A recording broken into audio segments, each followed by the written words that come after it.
Good morning guys and welcome to my 7th video. This week was actually kinda harsh on me, but I'm gonna talk about a topic that is very close to my heart and stomach, how I became the foodie that I am today. I know from the footage and everything it kinda seems like I've always been like that, but that's not the case. So we are gonna go back in time and visit those moments.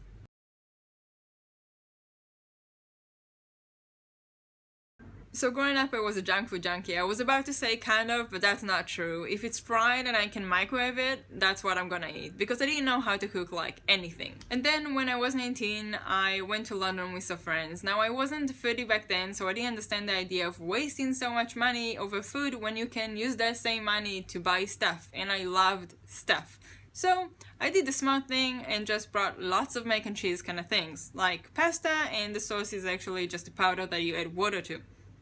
And that's what I ate for nearly 3 weeks. No joke. I love MSG, but I wouldn't fucking marry it. So I got bored at some point and I started adding things. So cheese and cream and whatever I could find. And by the time I got back to Israel, I could just make my own sauce. So funnily enough, that's how I started to cook. And because I loved fat food and junk food and I couldn't gain fat, I just kept on going in the same direction.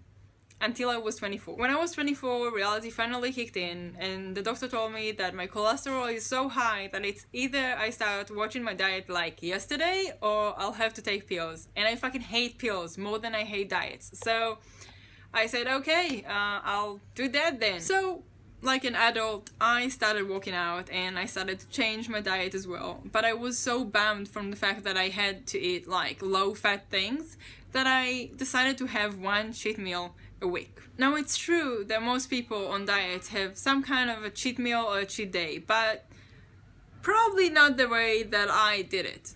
So at first it started like a picnic, only indoors. So a few friends coming over, eating junk food that they bought in the supermarket, and the most interesting thing we had was the chocolate drinks, which is like 2 ingredients in a pot. That's it. But that was just the beginning. And I just want to point out that sometimes you cannot connect the dots looking forward, only backwards. And that's one of those cases. The first dot is I was seeing this guy and we wanted to do something together. We randomly chose to learn how to bake cupcakes. Now, it was a great addition to the cheat meal, but it didn't stop there. As some of you may know, when you're cooking or baking, you will find yourself in a cookstore. Now, I decided to go the extra mile and apply for a job there, which is dot number 2. I actually didn't think about the fact that they have workshops and courses. I just wanted the discount and also I needed a job. But after working there for 6 months, I got lucky because they decided to treat me with a 3 months baking course. After that, everything changed. It was like a whole new world that I didn't see before. I could change recipes or make up recipes or do whatever the fuck I want because I knew how.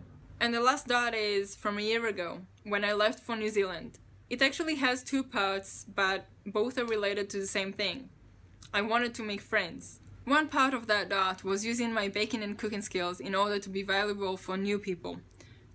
If I can, might as well give them a reason to invite me. And the second part of that dot was saying yes to almost every time anyone said let's go out. And let's be honest, most of the times it's to a restaurant. So I said, if I am gonna spend that money, might as well enjoy it. So that was the story of how I became the foodie that I am today, and I think it's only reasonable I'll leave you with some footage of food.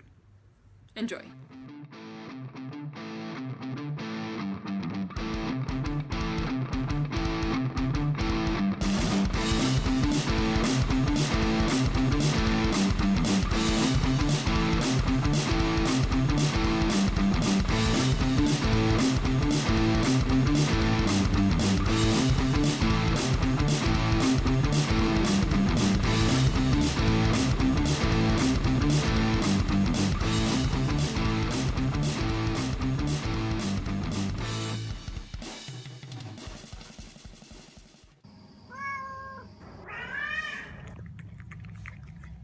So that was my week. It was a bit off, but I managed to do something good with it anyway. I just hope the next one will be easier. Also, leave a comment down below if you have a story of your own to tell about the way you became a foodie. Give it a thumbs up if you like this video and subscribe if you want to be a part of this journey. See you next time!